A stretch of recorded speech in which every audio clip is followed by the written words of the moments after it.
The fluorescent lights hummed their endless mechanical prayer over Oak Creek Memorial's ICU, a sound that had become as familiar to Megan O'Brien as her own heartbeat.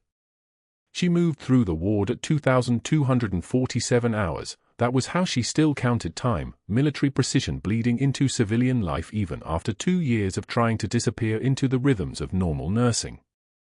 Double shift. 16 hours.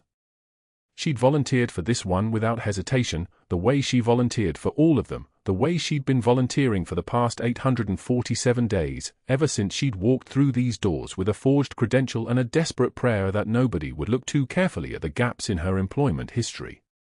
The ICU ward of Oak Creek Memorial was a kingdom of machines and beeping, where 11 patients lay in varying states of crisis and recovery. Bed 4 had a septic infection climbing despite 3 rounds of antibiotics. Bed 7 was finally stable after the morning's arrhythmia scare. Bed 2 belonged to an elderly woman named Patricia whose daughter visited at precisely 1900 hours every evening and held her hand for exactly 45 minutes before driving back to her home in Ponte Vedra. Megan knew these rhythms the way a conductor knows a symphony. She knew which monitors talked too much, which families needed space, which patients would crash before the night shift supervisor finished her coffee in the break room at 0300. What she didn't know was that tonight would change everything. She worked the evening rounds with her head down, moving between beds with the fluid efficiency of someone who had spent the last 15 years keeping people alive in places where the electricity came from generators and the surgical instruments came from field kits. For lines hung perfect and precise from her hands. Saline bags were checked and rechecked with a rhythm that looked like routine but was actually muscle memory from a different life. The dog tag on the broken chain hung beneath her scrubs, hidden against her sternum where it had rested every single day since Bagram, 2 small pieces of metal stamped with a name she wasn't supposed to have anymore, a rank she wasn't supposed to claim, an identity the United States military had officially erased. The admission alert came through at 2,301 hours. Cardiac event. Unconscious on arrival. Brought in from the General Aviation Section of Jacksonville International, helicopter transfer from a private airfield 47 miles north where some government contractor had collapsed during what the paperwork vaguely described as routine inspection protocol. The kind of language that meant classified. The kind of language Megan had learned to recognize and fear. She was hanging a fresh unit of O-negative in bed 6 when Drive Caldwell appeared in the ICU doorway with the admission paperwork and a look on his face like someone had just handed him a winning lottery ticket. Caldwell had been the ICU director at Oak Creek Memorial for 6 years, which meant he'd been there for 1 year more than Megan, which meant he'd never noticed her because Megan had spent the last 2 years being the kind of person people didn't notice. She wore her invisibility like a combat uniform. Prep bed 3, Caldwell said to the unit coordinator, his voice carrying the particular tone of a man who suddenly sensed an opportunity. Priority admission. Government insurance, clean financial profile. This one's going to be easy. The patient arrived at 2,318 hours on a stretcher that moved like protocol but felt urgent. The paramedics handed off vitals with practiced efficiency. 62-year-old male, loss of consciousness at approximately 2,204 hours. Initial presentation suggests acute myocardial infarction with possible cardiogenic shock. 2 rounds of epi already administered in transport. Current heart rate elevated but perfusing. The face beneath the oxygen mask was weathered and angular and belonged to a man Megan had seen exactly once in her life, but that one time had been the day he signed the paperwork that ended her career. General Marcus Holloway. Air Force. The officer who'd presided over her court-martial at Bagram. The room didn't tilt. The machines didn't stop. Megan's hands didn't shake. What happened instead was more subtle and infinitely more dangerous. There was a gap of 1.3 seconds where every single system in her nervous system simultaneously flagged code red, where her pupils dilated and her respiratory rate climbed from 15 breaths per minute to 22, where the part of her brain that had been trained to operate under fire recognized a threat and prepared response protocols that had nothing to do with 4 lines and saline bags. She hung the new bag. She steadied her hands. She breathed once, the way she'd been taught to breathe in the field when incoming rounds landed close enough to feel the percussion in your chest. Dr. Caldwell was watching her. The realization came in the same way threats always did, a prickling sense at the base of her skull, the knowledge that someone was looking at her with more than passing attention.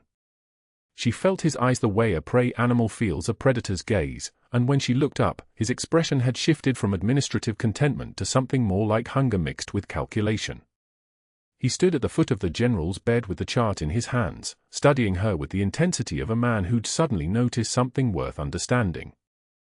"Nurse O'Brien," he said, and it was the first time she could remember him using her name. "Come help me review the admission notes."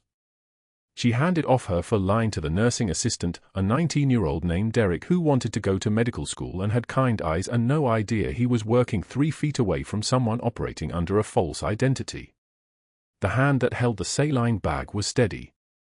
The hand that reached up to confirm the dog tag was still hidden beneath her scrubs, a gesture so small that no one else could see it, came just a moment before she walked toward Caldwell and whatever came next.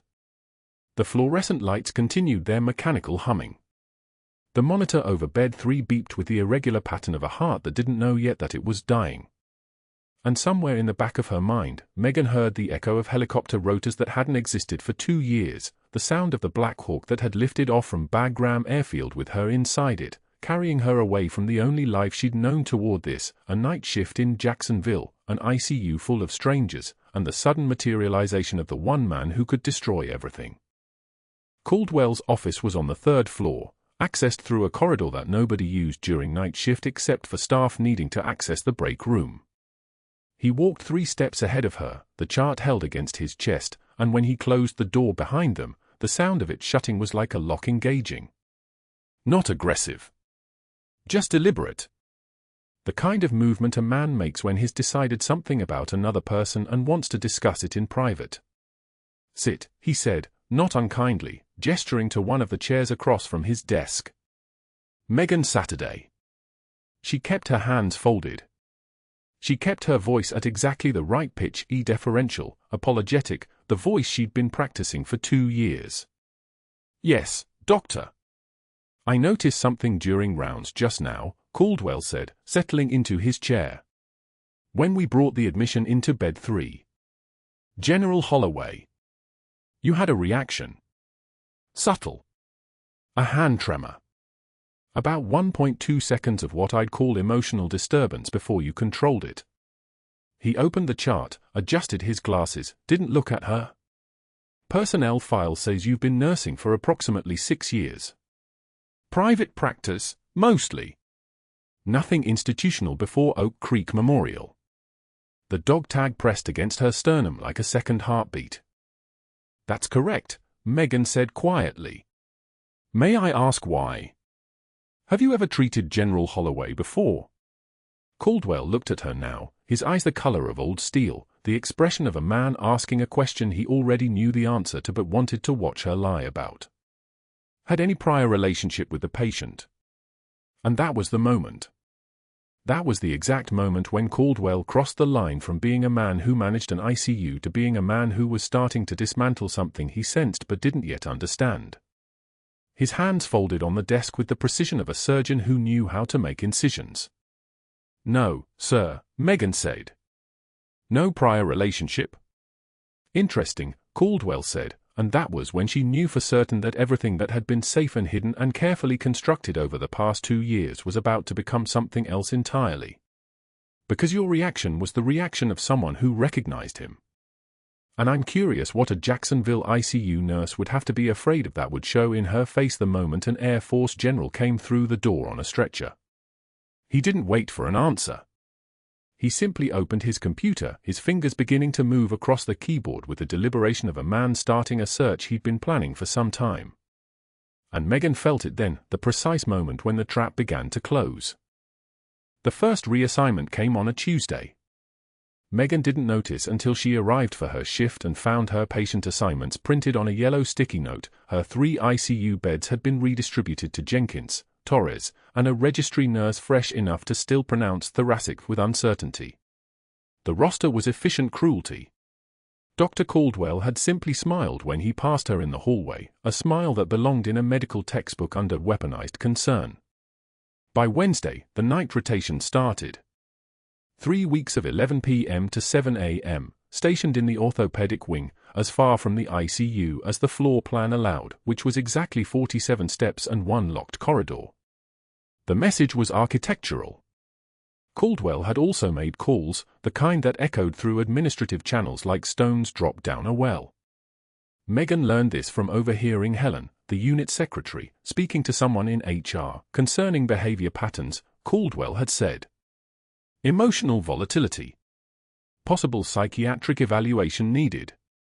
And then the closer, I'd recommend transfer to another facility for her own well-being." Transfer. Removal. Erasure. Megan had survived Bagram with a knife and her wits. She could survive this. The dog tag beneath her scrubs felt heavier than it had any right to, like it was pulling her deeper underwater instead of keeping her afloat. The humiliation, when it came, arrived during family visiting hours on Thursday at 2:33 p.m. General Holloway had been awake for 36 hours, stable, his monitor showing the kind of steady rhythm that meant his heart was forgetting how to betray him. His daughter Rachel sat beside his bed, a woman who looked like she'd been constructed from disapproval, spine rigid, jaw clenched, eyes that scanned everyone in scrubs like they were contaminating her oxygen. Megan was delivering evening vitals. Just numbers. Just routine. Just the kind of work that had never gotten her court-martialed before. Dr. Caldwell entered the room like a man who'd been waiting for permission to perform a specific kind of surgery. He positioned himself between Megan and the door, not blocking it exactly, just making sure everyone understood that leaving would require acknowledgement of his presence. "Nurse O'Brien," he began, and the way he said her name made it sound like a diagnosis. "I need to address something we've observed. A pattern of behavior that's frankly concerning." Rachel leaned forward. She was listening the way predators listen. "You've been accessing this patient's chart repeatedly," Caldwell continued, his voice modulating into that particular register of false gentleness that preceded public execution. "Unauthorized access. Multiple times per shift. I'm wondering if perhaps you've become a bit too invested in this particular case." Megan's hand stayed steady. She'd learned steadiness in places where the ground itself was unreliable. The thermometer in her pocket felt like the only honest thing in the room. "Chart access is part of patient care, Dr. Caldwell." "Yes, but not compulsively." He turned to Rachel now, performing concern like an actor hitting his marks. "You understand, some nurses develop what we might call a fixation. It often indicates emotional instability. Perhaps an inability to maintain professional boundaries." He looked back at Megan, and his smile had teeth. "Tell me, how many times have you checked his chart today? Do you even remember?" The question was designed like a trap. Any number was incrimination. No number was evasion. "I've treated worse infections than this, Doctor," Megan said, her voice dropping an octave. "They respond best to exposure." The room went so quiet you could hear the four-pump ticking its measured rhythm. Rachel's eyes widened. Caldwell's jaw moved once, twice, before his mouth closed into a line that suggested he'd swallowed something bitter. "I think you should take the rest of the shift off," he said finally. "For everyone's well-being." She left the room, but not before she saw Rachel lean toward her father and whisper something that made him close his eyes like he was trying to unsee something. The break room the next morning was a study in silent evacuation. Megan sat with her coffee, cold by the time she'd had a moment to drink it, which meant she'd made it at 5 a.m. and was now nursing it at 6:15, the kind of mathematics that came from being invisible enough to time your presence wrong. For nurses were scattered across the space when she entered. By the time she'd sat down, they'd all remembered simultaneous urgent tasks. Jenkins had labs to check in pediatrics. Torres suddenly needed to review something in the storage closet. Even Martinez, who'd been sitting long enough that her coffee had lipstick stains on the rim, stood and walked out without explanation, whispering something to another nurse as she passed. The coffee tasted like whatever they'd started calling ambition when they decided it was optional.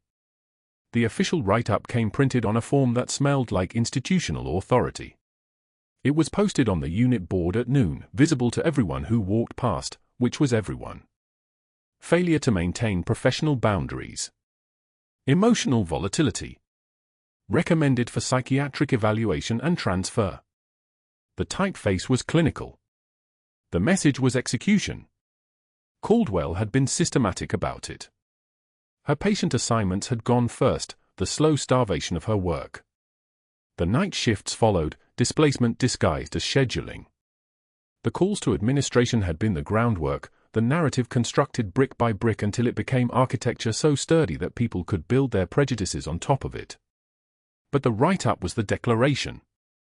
The public statement that Megan O'Brien was broken in ways that required fixing elsewhere. She read it once. Did not read it again. By 3 p.m. on Friday, she was summoned to the nursing station for a formal warning. Caldwell had arranged it precisely, 6 p.m., which meant 6 staff members would be within earshot. Not quite public. Worse than private. He handed her an envelope. Her name typed on the outside, which meant this was official enough to be witnessed by whatever god lived inside hospital policy manuals.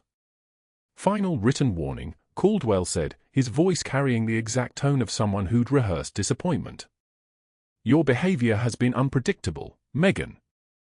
Emotional. I'm concerned you may be a danger to patients. We're going to need to initiate a psychiatric evaluation before you can return to active duty. A danger to patients. The word sat in the air like something that had died there and nobody wanted to mention it. Megan opened the envelope. Read the words once. Her hands did not shake. The tremor that moved through her chest was muscle memory, reflex, the instinct to make a fist, but she'd learned to transmute that into stillness. Into the kind of calm that came from having already survived worse than paperwork and performance theater. She looked at Caldwell. Really looked at him. And she understood then that he would never understand what he was looking at. He saw a nurse. He saw an unstable woman. He saw someone he could manipulate with forms and whispers and the careful construction of narrative doubt. He did not see what Bagram had built. He did not see hands that had kept people alive with a combat knife and optimism. He did not see someone who'd learned that survival required patience, precision, and the ability to appear broken while remaining functional. I've treated worse infections than this, doctor, she said quietly. They respond best to exposure. His face shifted. Something moved behind his eyes, not fear, not quite. Confusion, perhaps. The look of someone who'd expected a different kind of surrender. Take Monday off, he said finally. Think about whether this career is still right for you. She turned and walked to the locker room, and as she changed out of her scrubs, she could feel the machinery of his destruction turning in other rooms. Another phone call being made. Another file being assembled. Another chapter being written in the story of how to disappear a person who'd already been disappeared once. But that wasn't the worst part. The worst part was that he believed he was right. Caldwell had built a narrative so thorough, so carefully constructed with half-truths and selective facts, that he'd convinced himself he was protecting the hospital. Protecting patients. Protecting himself. He had no idea that he was constructing the scaffold for his own reckoning. No idea that the calls he'd been making had already been flagged. No idea that the file he was building was being watched by people who understood exactly what a doctor looked like when he started stealing, when he started destroying people to cover his tracks, when he weaponized the very institutions meant to protect the vulnerable. Megan sat in her car in the parking garage at 7:42 p.m. on Friday night. The engine was off. The radio was off. The silence had weight and substance, like something that had been compressed into existence. She had 12 hours before the code alarm would scream through the ICU again. 12 hours before General Marcus Holloway's cardiac condition would remind everyone that the human heart is a muscle, fragile and demanding, capable of betrayal in the dark. The alarm screamed at 0300. Cardiac monitor. General's room. 3 distinct tones stacked on top of each other like a building collapse. Megan heard them from the pediatric wing, where Caldwell had deliberately stationed her, far enough away that she couldn't access the ICU without crossing through 2 secure corridors and a patient care area. The intercom crackled, Code Blue, ICU Bay 7. Code Blue, ICU Bay 7. A pause. Then, all available personnel respond. She didn't hesitate. She moved. The stretcher wheel squeaked beneath her feet as she navigated the sleeping hospital. 0302, 2 minutes since the alarm. The cardiac crash carts at the pediatric station were already gone, already rolling toward the back elevators where she couldn't follow without abandoning post. Megan took the service stairs instead, for flights, concrete underfoot, the stairwell door slamming open against the wall with a sound like a gunshot. The fluorescent hallway was already chaos. Nurses in scrubs moving in controlled panic. A resident she didn't recognize running toward the ICU. Caldwell's voice, sharp and authoritative, coming from inside the patient room. Get the crash cart. Move it. Where's the crash cart? Megan arrived at Bay 7 in 34 seconds. The scene stopped her for exactly half a second, the only hesitation she allowed herself. Caldwell stood frozen beside the bed, staring at the monitor displaying pure ventricular fibrillation. The green line was chaos, a wild mountain range of electrical noise with no rhythm underneath, no heartbeat to anchor it. The general's body lay motionless on the mattress, his color already graying. His daughter Rachel stood in the corner, her hand pressed against her mouth. And the crash cart, the full crash cart, the one loaded with every defibrillator pad and drug they needed, was jammed sideways in the doorway, wedged between the frame and a neighboring stretcher, useless. Caldwell saw Megan and his jaw tightened. You're not assigned to this. She moved past him like he was furniture. Like he was air. The sterile tray sat on the bedside table. Equipment meant for the procedure Caldwell had been about to attempt when the arrest happened. Her eyes found the scalpel, 10-blade, still in its wrapper, untouched. Her hand reached for it with a kind of muscle memory that lives in the spine, not the brain. The kind that wakes you at 3 a.m. in a field hospital in Helmand Province and makes your fingers work when your mind is too broken to help. Step back, she said to Caldwell. Not a request.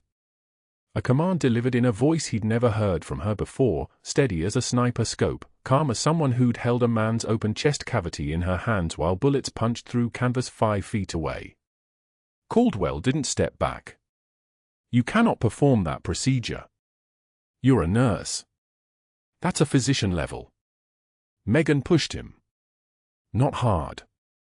Just enough to move him from her workspace like he was a footstand blocking the bed. The 14-gauge angiocath needle felt right in her palm. She found the landmark by touch, the 5th intercostal space, the mid-axillary line, the place where a pericardial effusion would compress the heart like a fist closing. Her other hand moved the general's gown aside. She didn't ask permission. She didn't wait for Caldwell's protests or the resident's shocked intake of breath. The needle slid in with barely any resistance. Good angle. Good depth. She'd done this before, not in a hospital, not under fluorescent lights, but in a bunker made of sandbags and plywood, in the dark, with mortar rounds landing close enough to shake the surgical table. This was easier. This was clinical. This was mercy. The syringe attached. The plunger pulled back. And the fluid came, 50 cubic centimeters of straw-colored pericardial effusion, the thing that had been squeezing the general's heart like a closing hand, preventing it from beating effectively. The pressure releasing. The mechanical compression breaking. She kept drawing. 100 cubic centimeters, 150 cubic centimeters. The needle steady. Her breathing steady. The world narrowed to the syringe and the numbers on the monitor, still V-fib, still chaos, but now the heart could move again if it wanted to. 200 cubic centimeters. Get me a crash cart, she said quietly, not looking at Caldwell, not addressing anyone specific. One of the nurses, a young kid, couldn't have been more than a year into the job, was already moving. Already finding another cart. Already bringing it through the door. Megan withdrew the needle. Someone handed her gauze. She pressed and counted to 10, the way you do. Charge to 200, she said to the resident. The defibrillator pads were already on the general's chest. She'd done that without remembering doing it, hands moving on their own. The machine hummed, that building up sound like a power generator, the capacitor's charging. Charging, the resident said. Megan stepped back. Cleared the bed. The world held its breath. The general's body jerked once, twice. His back arched off the mattress like a fish thrown on dry ground. Then the monitor changed. The chaos resolved into something recognizable. A QRS complex. AT wave. The squiggly line became a heartbeat, irregular at first, then steadying, then finding its rhythm. Sinus rhythm. The three-word phrase that meant life was still fighting. 85 beats per minute. We've got a pulse, the resident said. His voice shook. We have a pulse. Rachel made a sound like breaking glass, a sob that had been waiting in her chest, finally given permission to escape. She crossed the room and grabbed her father's hand, pressing her forehead against his knuckles while tears ran down her face. Megan stripped off her gloves in one smooth motion. The latex snapped like a whip. She set the scalpel back on the sterile tray, parallel to where she'd found it. Her hands were perfectly steady. Her breathing unchanged. But Caldwell's face had gone the color of old snow. He was already pulling out his phone. His fingers were shaking as he swiped, not from relief, not from gratitude that his patient had lived, but from pure rage. Megan watched him step into the hallway, watched him pace with the phone pressed to his ear, watched him begin composing the incident report that would end her career a second time. Not with classified briefings and paperwork to be shredded. This time with open documentation. This time in a civilian hospital where scope of practice violations weren't secrets, they were ammunition. She had 1 hour before the director would call her to his office. 1 hour before Caldwell would have filed the complaint with the state nursing board, contacted his attorney brother-in-law, forwarded the formal incident documentation. 1 hour before she would be escorted from Oak Creek Memorial with her badge returned and her employment history bearing a termination for gross negligence. The next words out of Caldwell's mouth, delivered just loudly enough for everyone in Bay 7 to hear, changed everything. This was completely unauthorized. I'm calling risk management. She violated every protocol we have. Megan looked at him across the room. Steady. Unflinching. The kind of calm that comes from having already survived the worst thing you could imagine, and having it happen twice. Your patient was in cardiac arrest, she said. Quiet. Almost conversational. The crash cart was inaccessible. You were frozen. So I drained the pericardial effusion, compressing his heart, which restored his cardiac output and gave him a rhythm worth shocking. She paused. Do you need me to explain the anatomy, doctor, or shall we just wait for the lawyers? The silence that followed was the kind that gets written into stories. The kind that makes grown men feel small. Rachel was still holding her father's hand. The general's chest was still rising and falling. The monitor was still beeping, steady, rhythmic, the sound of a man given a second chance he didn't expect. Caldwell was still holding his phone, his jaw working around words he couldn't quite form, his professional authority collapsing like a house built on sand. Megan turned away from him. Checked the general's pupil response. Confirmed the foreplacement. Moved through the protocol with the efficiency of someone who'd done this 1,000 times in places where hesitation meant deaths. But that wasn't the worst part. The worst part was that she already knew what came next. The director's office was on the 4th floor, all polished mahogany and motivational posters about teamwork and patient care. Megan was escorted there by a security guard who wouldn't meet her eyes. Her scrubs were still wet from the code, still stained with the general's blood. She'd been given exactly 1 hour to come upstairs after saving Marcus Holloway's life, 1 hour to stand in a hallway while Caldwell made his calls, while he weaponized what he'd just witnessed. Director Vance sat behind his desk like a man who'd already made his decision. Caldwell stood near the window, suit jacket immaculate, expression arranged into something that resembled concern but felt like hunger. There was another man there too, older, wearing the kind of tailored aggression that meant attorney. Major O'Brien, Vance began, and Megan caught the rank slip. No one here should know that word applied to her, but she said nothing. Silence was power. Silence let them talk. We have a serious situation, Vance continued.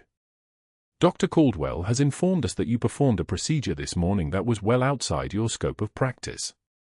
A pericardiocentesis. On the general. Megan stood perfectly still. Not a twitch. Not a breath. Her hands hung at her sides, steady as surgical lasers. Your nursing license permits you to assist with procedures, to monitor, to document. What it does not permit, Caldwell said, his voice smooth as oil on water, is independent surgical intervention. You performed an emergency pericardiocentesis without physician authorization. You used sterile instruments. You made a medical decision that could have killed him. He was dead, Megan said. 6 words. Flat. Factual. Precisely, the attorney said, stepping forward. His name tag read Harrison Pierce. Which means you exceeded your legal authority in a life-threatening situation. The liability exposure alone, if something had gone wrong, if you'd nicked his coronary artery, if there had been any complication, Oak Creek Memorial would have been exposed to a multi-million-dollar lawsuit. He's alive, Megan said. Despite your actions, not because of them, Caldwell corrected. He'd moved closer now, his presence in the room taking on weight, momentum. Major, I've already filed incident reports with the state nursing board. I've contacted my brother-in-law, who specializes in healthcare litigation. The paperwork is being drawn up as we speak. There will be a formal investigation. Your license will be under review. Megan felt something inside her settle into stone. The part that had been trying to be normal, trying to fit into the white coat world, trying to pretend that saving lives was a crime rather than a calling. That part died right there in the office, watching Caldwell's smile get just a fraction wider. You're being terminated, effective immediately, Vance said, sliding a folder across his desk. For gross misconduct. For exceeding scope of practice. For endangering a patient. Security will escort you from the building. You'll be permitted to collect personal items from your locker under supervision. Your badge will be deactivated at the entrance. Megan didn't look at the folder. She didn't ask questions. She'd been here before, in different uniforms, different rooms, but the same architecture of institutional betrayal. Orders given by men who'd never had to make the choice between protocol and watching someone die. There's more, Caldwell said, and now he was definitely smiling. The state board is being contacted today. The Department of Professional Regulation will likely suspend your license pending investigation. I've also taken the liberty of calling several other healthcare facilities in the Jacksonville area to ensure they understand the nature of your termination. Professional courtesy. I'd hate for you to land at another hospital without them knowing what you did here. Megan's jaw tightened. Just a fraction. A tremor of restraint, not fear. She'd survived Bagram. She'd survived court-martial. She'd survived 2 years of being a ghost. Caldwell's professional destruction felt like someone throwing pebbles at a tank. You have 10 minutes, Vance said. Then security needs you out of the building. The walk to the locker room was a descent through the hospital's fluorescent underworld. Megan kept her chin level, kept her pace steady, ignored the stairs. Word moved fast in healthcare. By the time she reached the locker room, 3 nurses she'd worked with for 2 years found urgent reasons to be elsewhere. She packed slowly. A photograph of Tyler at 15, holding a fish he'd caught in the St. John's River. A coffee mug that said, "My favorite nurse," in faded letters. A worn paperback copy of Vonnegut she'd read during overnight shifts. The security guard stood in the doorway, radiating discomfort. She touched the dog tag beneath her scrubs, the one on the broken chain she'd kept hidden for 2 years. Now she pulled it out and let it hang visible above her collar. She didn't care anymore who saw it. The walk to the parking garage was longer than it should have been. The morning light was already bright, already hot, the kind of Jacksonville humidity that pressed down like a physical thing.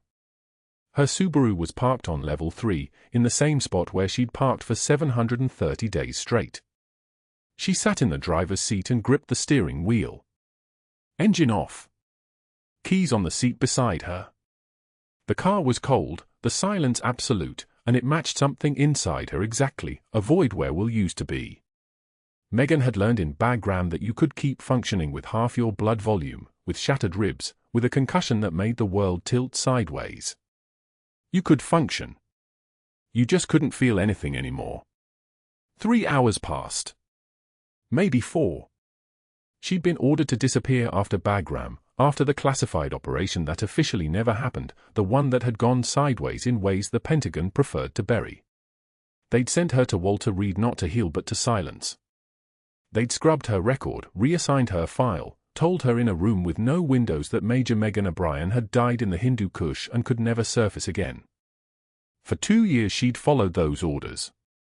She'd become someone else, quieter, smaller, grateful for double shifts and no questions and the kind of invisibility that felt like drowning in slow motion.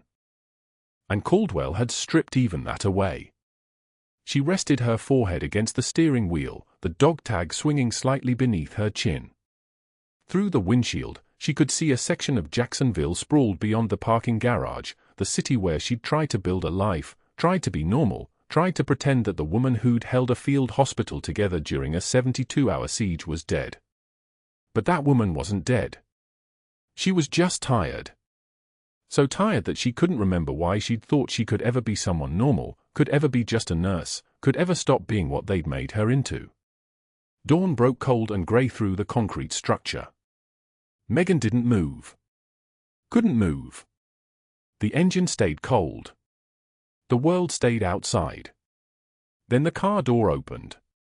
Tyler stood there in his school clothes, backpack slung over one shoulder, but that wasn't what stopped her heart.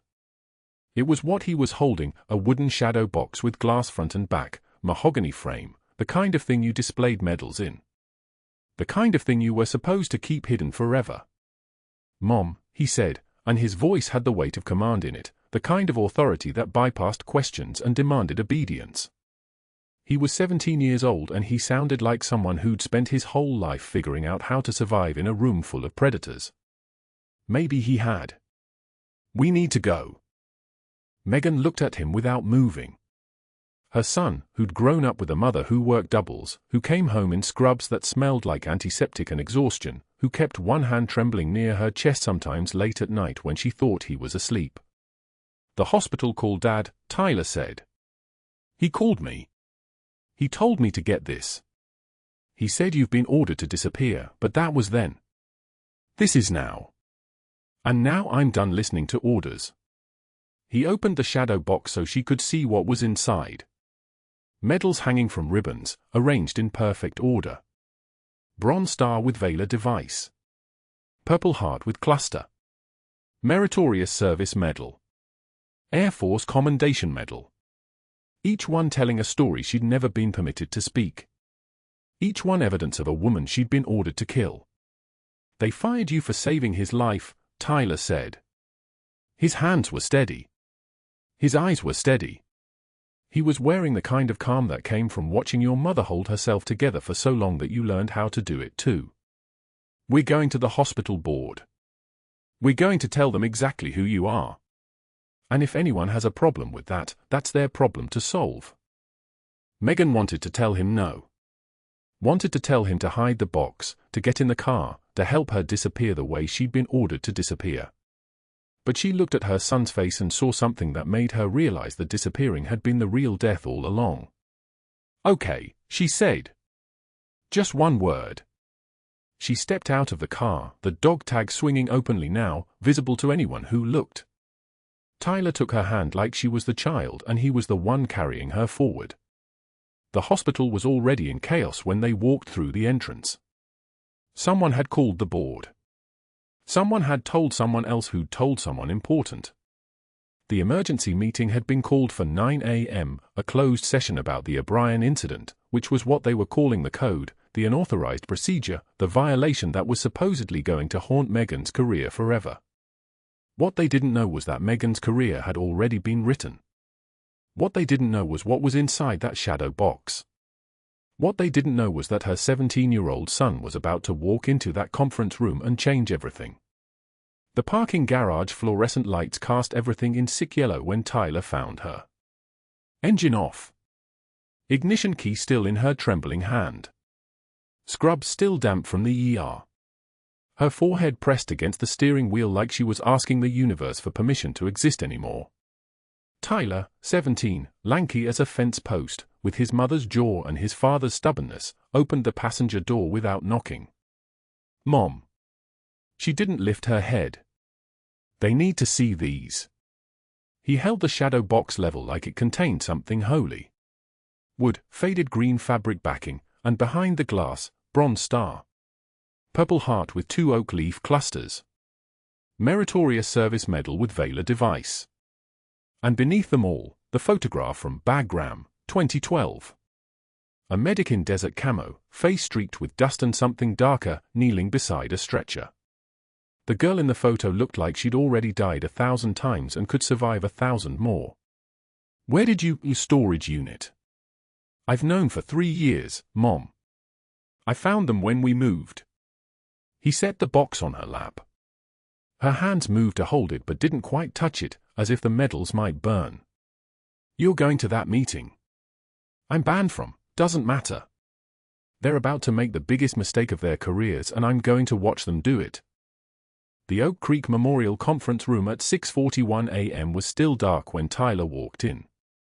12 people around a mahogany table, Hospital Director Vance, for board members, 3 attorneys with leather portfolios that cost more than Megan's monthly rent, HR Director Chen, and Dr. Caldwell, who'd been called to answer for the incident reports he'd filed.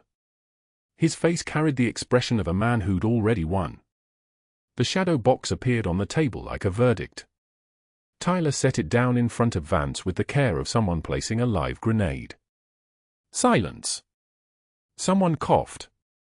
An attorney leaned forward, confused, until Tyler's voice cut through the room clean as a scalpel. My mother is Major Megan O'Brien, and she saved more lives in Bagram than this entire hospital will see in a decade.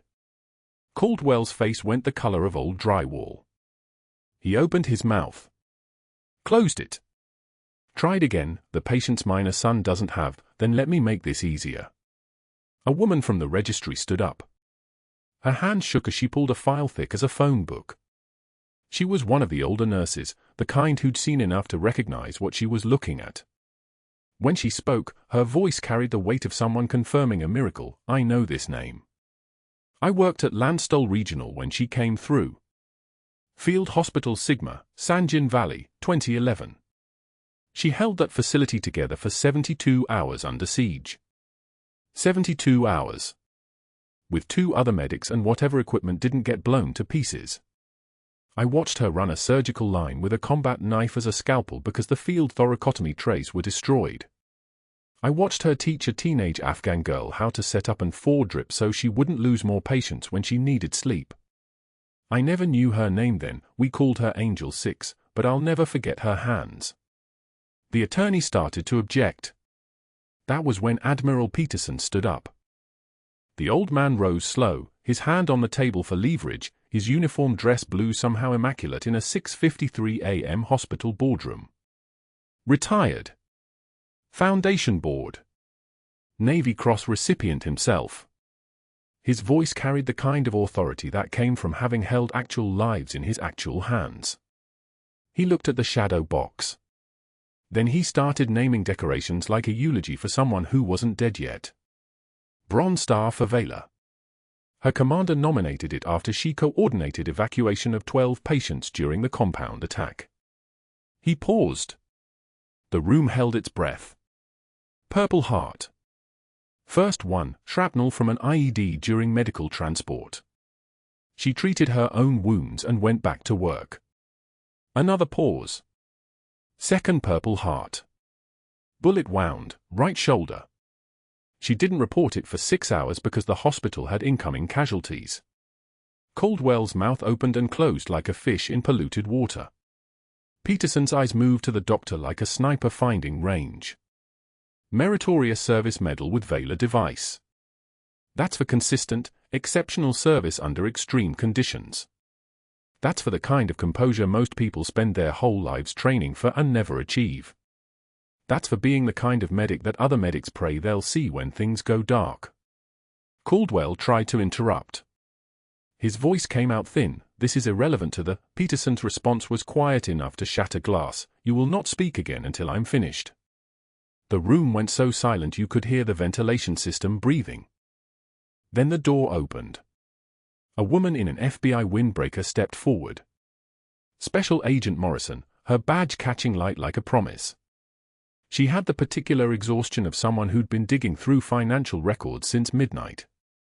Her voice was methodical, precise, the sound of mathematics meeting consequences. We've been investigating narcotics discrepancies at Oak Creek for 6 weeks. Surgical medications. Post-operative pain management pharmaceuticals.